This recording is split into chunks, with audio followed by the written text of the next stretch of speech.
নমস্কার, আমাদের উইকলি ভিডিওতে সকলকে আরো একবার অনেক অনেক স্বাগত। আজকে 23শে মার্চ আমি ভিডিওটা রেকর্ড করছি। আগামীকাল 24শে মার্চ, আর এই 24শে মার্চ 2020 ঠিক সেই দিনকে আমাদের বাজার কিন্তু বটম আউট করেছিল 7,500 লেভেলে। তার আগে একটা ঝড় বয়ে গিয়েছিল। যারা ওই টাইমে মার্কেটে ছিল তারা জানে যে বাজারে কি হয়েছিল। প্রতিদিন বাজার খুলতো, তার ঠিক 2 সপ্তাহ আগে থেকেই, 1 সপ্তাহ বলা ভুল, 1 মাস ধরে এই ফলটা হয়েছিল। তো বাজার প্রতিদিন খুলতো, বেশ খানিকটা নামতো, বেশ খানিকটা মানে দুদিন তো বাজার নিচে সার্কিট লাগিয়ে দিয়েছিল। অর্থাৎ নিফটি শুরু হয়েছিল 10% নিচে, এবং গুড কোয়ালিটি স্টক, অর্থাৎ যেগুলোকে এই ক্যাটাগরি স্টক বলা হয়। যেমন ধরুন বর্তমান দিনের যদি আমরা হিসেব করি, LT, Bajaj finance, Bajaj Finserv, TCS, Infosys, এই জাতীয় স্টকগুলোর ওপেনিং হতো 10-10% নিচে, বা কখনো কখনো 15-16% নিচে। সকালবেলা 9টা 15-র সময় মানে একদম প্রথম যে টিকটা আসতো তাতেই সেটা প্রায় ডবল সার্কিট লাগিয়ে দিত, যখন নিফটি 10% নিচে খুলেছিল এবং বাজার 1 ঘন্টার জন্য হল্ট হয়ে গিয়েছিল। তো সে একটা সুন্দর সময় ছিল, মানে এখন বলছি সুন্দর সময় ছিল, সেই সময় কিন্তু মনে হয়েছিল যে এটা যথেষ্ট মারাত্মক একটা সময়, সবকিছু ধ্বংস হয়ে যাবে। আর ঠিক এই টাইমে আজকের দিনে দাঁড়িয়ে মনে হচ্ছে যে ওই সময়টা কত ভালো ছিল। আগামী দিনও কিন্তু এরকমই কিছু মনে হতে পারে, কারণ ভারত একটা বড় বুল ট্রেন্ডের মধ্যে রয়েছে। এই সপ্তাহটা তো আমাদের দুর্দান্ত গিয়েছে। এই সপ্তাহে এত সুন্দর মুভ হয়েছে যেন মনে হয়েছে বেশ কয়েক মাসের যে ক্লান্তিটা সেটা কাটিয়ে দিয়েছে। কিন্তু এইবার আমাদেরকে খেয়াল রাখতে হবে এইবার বাজারে কি হতে চলেছে। অর্থাৎ আগামী সপ্তাহে, মার্চ তো প্রায় শেষ, মোটামুটি শেষ সপ্তাহে, আহ পুরোপুরি শেষ সপ্তাহ নয়, একটা সপ্তাহ, হ্যাঁ একটা সপ্তাহ বাকি রয়েছে, আর একটা দিন তো শুধু একটা দিন আছে। 31শে মার্চ আর সোমবার দিন, ওই একটা দিনই শুধুমাত্র রয়েছে আর একটা সপ্তাহ। তার মানে মোটামুটি একটাই সপ্তাহ আর বাকি রয়েছে। এখন দেখতে হবে মার্চের এই শেষ সপ্তাহটা কেমন যায়। তো চলুন আমরা শুরু করছি নিফটিকে দিয়েই। তবে হ্যাঁ, তার আগে বিধিবদ্ধ সতর্কীকরণ অবশ্যই জেনে নিন। শেয়ার বাজারে বিনিয়োগ সম্পূর্ণ ঝুঁকি সাপেক্ষ, এবং আপনার যদি উপযুক্ত প্রশিক্ষণ না থাকে তাহলে শেয়ার বাজার থেকে আপনি প্রফিট করতে পারবেন না। তাই শিখে পড়ে নিয়ে শেয়ার বাজারে বিনিয়োগ করুন।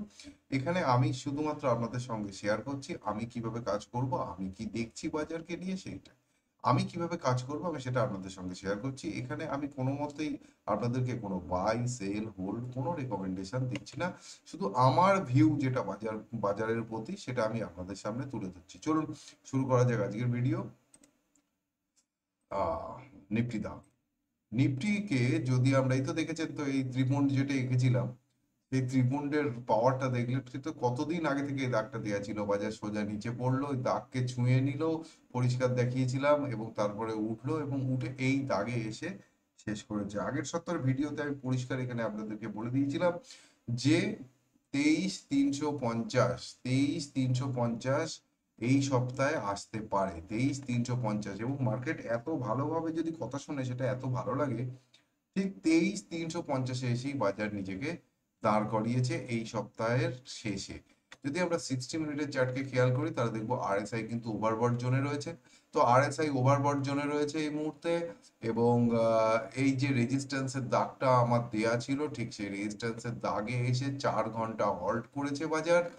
এবং যদি আমরা উইকলি চার্ট দেখি তাহলে আমরা দেখতে পাবো যে উইকলি চার্টেও ওপর থেকে যে চ্যানেলটা নামছিল, মোটামুটি সেই চ্যানেলটা ধরেই এখনো পর্যন্ত এসে এক্সাক্ট রেজিস্ট্যান্সে এসেছে।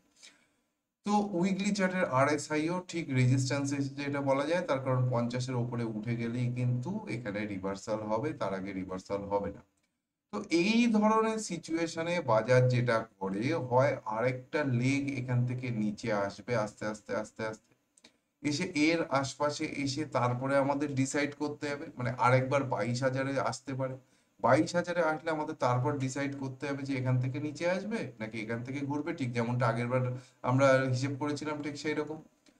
যদি আমরা উইকলি চার্টে নর্মালি কিছু দেখি তাহলে দেখবো যে ওপর থেকে নিচে নেমে একটা বুলি সারামির মতো বানিয়ে, একটা দর্জি বানিয়ে ওপরে কেটেছে, তো এটা একটা বুল ট্রেন্ডকে বলছে, কিন্তু এই ঠিক রেজিস্ট্যান্সে শেষ করেছে। এইবার যদি এই রেজিস্ট্যান্সটা কেটে ওপরে দাঁড়িয়ে যায়, অর্থাৎ 23,350-এর ওপরে যদি বাজার দাঁড়িয়ে যায়, তাহলে প্রথম রাউন্ডেই কোথায় যেতে পারে? তাহলে প্রথম রাউন্ডেই কিন্তু একটা সম্ভাবনা দেখা যাচ্ছে মোটামুটি 24,000-এর আশপাশে।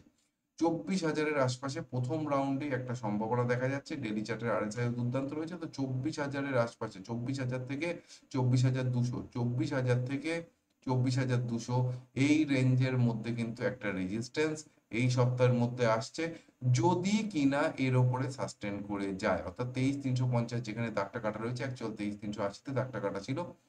তো তার উপরে যদি বাজার সাস্টেন করে যায় তাহলে 24,000 থেকে 24,200 এই রেঞ্জের মধ্যে যাবে। যদি তা না করে, নিচে কতদূর পর্যন্ত সেফ আছে সেটাও আমাদের দেখতে হবে। নিচে কিন্তু সেফ জোন হচ্ছে এতদূর পর্যন্ত, অর্থাৎ 22,800 পর্যন্ত সেফ জোন আছে। অর্থাৎ এখান থেকে দু একদিনের কনসলিডেট করে 22,800 নেমে তারপরে উঠে গেল, তাতে কোনো ক্ষতি কিছু নেই। তাহলে ওপরে যাওয়ার সম্ভাবনা থাকবে। যদি ওপরে খুলে ওপরে সাস্টেন করে যায় তাহলে ওপরে যাওয়ার সম্ভাবনা থাকবে। কিন্তু যদি 22,800 কেটে যায় তাহলে কিন্তু 22,000-এ আসবেই আসবে, এবং সেক্ষেত্রে তারপরে আমাদের ডিসাইড করতে হবে এখানে কি হতে চলেছে। যদি আমরা ব্যাংককে দেখি, তো ব্যাংক একটা পারফেক্ট ডবল বটম বানিয়েছে, এবং এই যে দাগটা ছিল আগের বারও কেটে ওপরে সাস্টেন করার চেষ্টা করেছিল 2-3 দিন ধরে, কিন্তু রাখতে পারেনি। নিচে এসে এখান থেকে আবার কেটে ওপরে উঠেছে এবং এক্সাক্ট রেজিস্ট্যান্সে ক্লোজ করেছে। যেহেতু দেখুন কতদিনকার রেজিস্ট্যান্স, এক্সাক্ট রেজিস্ট্যান্সে ক্লোজ করেছে। এও যদি ওপরে সাস্টেন করে যায় তাহলে একটা দুর্দান্ত মুভ হতে পারে, এবং এই সপ্তাহে 52,200 পর্যন্ত নিয়ে যাওয়ার ক্ষমতা রয়েছে ব্যাংক নিফটির, যদি ওপরে সাস্টেন করে যায়। আর যদি তা না করে তাহলে অবশ্যই মানে ওপরে যদি যেতে হয় তাহলে এই দাগকে রেসপেক্ট করতে হবে, অর্থাৎ 50,150-এর উপরে সাস্টেন করতে হবে। যদি না করতে পারে তাহলে কিন্তু আবার নিচে আসবে, সেক্ষেত্রে একটু প্রবলেম করবে ব্যাংক। ইউএসডি আইএনআর খুব দুর্ধর্ষ, আমি বলেছিলাম এই জায়গাটা কাটলে একটা কারেকশন হবে, তো এই জায়গাটা কেটেছে এবং কারেকশন হয়েছে এবং একটা সাপোর্টে এসে দাঁড়িয়েছে। সাপোর্ট যেখানে এসে দাঁড়িয়েছে, যদি এই পার্টিকুলার এই যে 85-96, এটাও আগের ভিডিওতে যা বলা আছে একদম সেই হিসেব করে চলছে। ডাইভারজেন্স দুর্দান্ত কাজ করেছে এবং আরএসআই 30-তে এসছে, তো এখানে একটা হালকা বাউন্স হতে পারে। 50-এর ওপরে সাস্টেন না করলে এই আবার এখান থেকে নিচে নামবে, কিচ্ছু করার নেই। আর যদি এটাকে কেটে দেয়, যদি 85-90-এর নিচে থেকে যায়, 85-90-এর নিচে যেখানে শেষ করেছে 85-96, 85-90-এর নিচে যদি থেকে যায় তাহলে কিন্তু 85 টাকাও কেটে দেবে, নিচে 85 টাকাও কেটে দেবে সোজা। হ্যাঁ, তার একটা সম্ভাবনা এখানে তৈরি হয়েছে, কারণ ডলার ইন্ডেক্স নিজে থেকেই অনেকটা উইক হয়েছে। একবার উইকলি চার্টটাও এটা একবার দেখা উচিত। সরি, এটা 1 মিনিট খুলে ফেললাম। উইকলি চার্ট ঠিক যেরকম একটা সাপোর্ট আমরা ডেইলি চার্টে পেয়েছি, উইকলি চার্টেও একটা সুন্দর সাপোর্টে দাঁড়িয়েছে, সুন্দর সাপোর্ট, একদম পুরো বই দেখে যেন কাজ করছে। তো 85 কেটে দেবে যদি কিনা এই জায়গাটা কেটে দেয়, এই জায়গাটা যদি কেটে কেটে দেয় 85-90 কেটে দিলে ও 85ও কেটে দেবে, কোনো অসুবিধা নেই। তো টাকায় একটা হুড়মুড়িয়ে গ্রোথ আমরা কিন্তু পাবো, পেতে চলেছি, যদি কিনা এটা ঘটে। দেখা যাক এখন আগে আগে কি হয়। ইন্ডিয়া ভিক্স দেখে মনে হচ্ছে ভোলাটিলিটি বাড়বে এই সপ্তাহে। এই সপ্তাহে ভোলাটিলিটি বাড়বে এবং ভোলাটিলিটি বেড়ে কিন্তু 13.85, 14 ধরুন 14 পর্যন্ত উঠে যাওয়ার সম্ভাবনা রয়েছে। এখন রয়েছে 12.57, তো 12.57 থেকে 14 পর্যন্ত উঠে যাওয়ার একটা সম্ভাবনা ইন্ডিয়া ভিক্স, অর্থাৎ এই সপ্তাহে একটু দুলুনি বাড়তে পারে, সেরকমই সম্ভাবনা এখানে আমি দেখতে পাচ্ছি। গোল্ড একটা দুর্দান্ত কারেকশন করেছে। এটা এই যে র্যালিটা হয়েছিল হাতি সুরের র্যালি, এই হাতি সুরের র্যালি যখন ওপরে হয়েছে তখন একটা নিচে ছোট্ট করে আসতে পারে। আসার যে কন্ডিশনটা রয়েছে, কন্ডিশনটা হচ্ছে এর নিচে খুলতে হবে। যেখানে রয়েছে এর নিচে যদি খোলে তাহলে কিন্তু নিচে আসবে, ও একটি ইভিনিং স্টার মতো এখানে বানাবে। আর তা যদি না করে, অনেক সময় দুষ্টুমি করে, তা যদি না করে ওপরে খুলে সাস্টেন করে যায় তাহলে গোল্ডে কিন্তু এইরকম, ঠিক এইরকম এইরকম যেরকম একটা ক্যান্ডেলস্টিক প্যাটার্ন রয়েছে, ঠিক এরকম একটা ক্যান্ডেলস্টিক প্যাটার্ন এর উপরে তৈরি হবে এবং একটা বড় সড়ো মুভ ওপরের দিকে হবে, তার সম্পূর্ণ সম্ভাবনা রয়েছে। যদি যেখানটায় ক্লোজিংটা এসেছে অর্থাৎ 87,778, এর ওপরে খুলে যদি সাস্টেন করে যায় 87,778-এর ওপরে, তাহলে কিন্তু উপরের দিকে একটা দুর্দান্ত মুভ হওয়ার সম্ভাবনা সম্পূর্ণভাবে দেখা যাচ্ছে। কিন্তু যদি 87,778-এর উপরে খুলে সাস্টেন করে না যায় তাহলে এখান থেকে কিন্তু নিচের দিকে কাটবে, এবং নিচের দিকে কাটলে কিন্তু এখানে একটা ইভিনিং স্টার তৈরি হবে। তখন আগে আগে আমাদের দেখতে হবে, অর্থাৎ সামনের সপ্তাহে গোল্ডের ওপর খুবই ক্রুশিয়াল। সামনের সপ্তাহে অনেকটা নির্ধারিত করে দেবে যে গোল্ডের যাত্রা কোন দিকে হতে চলেছে। যদি আমরা সিলভারকে দেখি তাহলে সিলভারকে দেখবো, সিলভার একটা টুইজার টপ বানিয়ে দিয়েছে উইকলি চার্টে, নট গুড।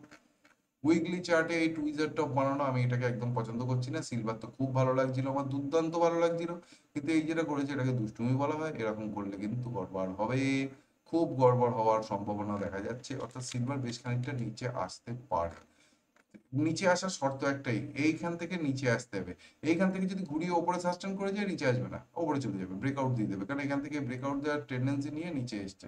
তো এখান থেকে ওপরে খুলে সাস্টেন করে যায় যদি, তাহলে ওপরে বেরিয়ে যাবে, কিন্তু যদি নিচে খুলে যায় তাহলে কিন্তু বেশ খানিকটা নিচে আসবে, যদিও সেটা আমার মতে কেনার জায়গা থাকবে। ক্রুড অয়েল এই সপ্তাহে একটা বাউন্স আসার সম্ভাবনা দেখতে পাচ্ছি। ক্রুড অয়েল একটাই শর্ত মানতে হবে, এইখানটার ওপরে অর্থাৎ 5,950, 5,950-এর ওপরে যদি ক্রুড অয়েল সাস্টেন করে যায়, 5,950-এর ওপরে ক্রুড অয়েল একবার যদি সাস্টেন করে যায়, তাহলে কিন্তু উপরের দিকে একটা কুইক র্যালি আসতে পারে এই সপ্তাহের জন্য। তারপর একটা আগে আগে দেখতে হবে।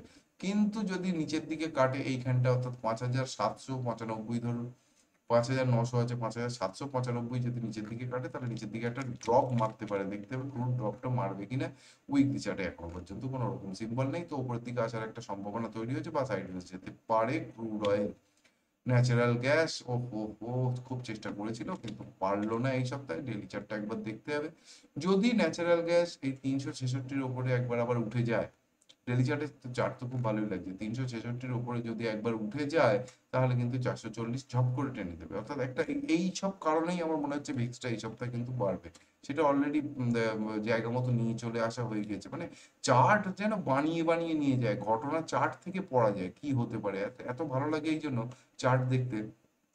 ডাও জোন্স এই দেখুন ওপর থেকে নিচে নেমেছে, এটা বানিয়েছে, হ্যাঁ এই যে রাইজিং চ্যানেলটা বানিয়েছে না, নিচে যদি কাটে এটাকে, নিচে কাটলে তো দেয়াই রয়েছে উইকলি চার্টের বেসিসে, অর্থাৎ এখানে একটা ডবল টপ তৈরি হবে। নিচে যদি কাটে, কাটার এক্সাক্ট লেভেল এইটাই, সাদা এই সবুজ ক্যান্ডেলের নিচে 41,000, 41,473, 41,473-এর নিচে যদি যায়, তাহলে কিন্তু ধ্রামসে পড়বে, সেক্ষেত্রে আমাদের বাজারেও একটু দুলুনি আসলে আসতে পারে। দেখা যাক সেটা কি করে। নাসডাকও তাই, নাসডাক কিন্তু সিগন্যাল খুব একটা ভালো দেয়নি, তার কারণ এই যে হ্যামারটা বানিয়েছিল, এই হ্যামারটা কাজ করতো যদি এর উপরে ক্লোজিং আসতো, উপরে ক্লোজিং আসেনি, নিচে ক্লোজিং এসছে, তো এটা এখনো পর্যন্ত ডাউটফুল আছে যথেষ্ট। ডেলি চার্টেও তাই দেখুন, এই যে বানিয়েছে একটা লেগ নিচে মারবে, আরএসআই ও ডেলি চার্টে বলছে একটা লেগ নিচে মারবে, ডাও আরএসআই তে বলছে একটা লেগ নিচে মারবে, পূর্ণ সম্ভাবনা রয়েছে, আমি 90% শিওর যে এই সপ্তাহে হয়তো ইউএস মার্কেট নিচে মারবে, তার একটা সম্ভাবনা এখানে দেখা যাচ্ছে। তো সেই সব কারণে ভিক্সের একটু পরিবর্তন হতে পারতো। যাই হোক, মোটামুটি ওভারঅল যে সিনারিও আমরা এখানে দেখতে পাচ্ছি, তাতে দেখতে পাচ্ছি এই সপ্তাহে বাজারে একটু দুলুনি আসলেও আসতে পারে, বাকি ছোটখাটো ইন্ডেক্স গুলো দেখতে হবে, দেখে সেই মতো করে কাজ করতে হবে। তবে হ্যাঁ, আবারও একবার বলে দিচ্ছি, এখানে কোনো রকম বাই সেল রেকমেন্ডেশন নেই। আমি শুধুমাত্র আমি যা দেখতে পাচ্ছি বাজারকে নিয়ে এবং আমি যেভাবে কাজ করবো সেটা আপনাদের সঙ্গে শেয়ার করলাম। এখানে আমি আপনাদের একদমই অনুপ্রাণিত করছি না যে এইভাবে কাজ করার জন্য। যাই হোক, ভালো থাকুন, সুস্থ থাকুন এবং শেয়ার বাজার থেকে প্রচুর প্রচুর প্রচুর প্রফিট করুন, এই শুভকামনা জানিয়ে আজকের ভিডিও এখানেই শেষ করছি।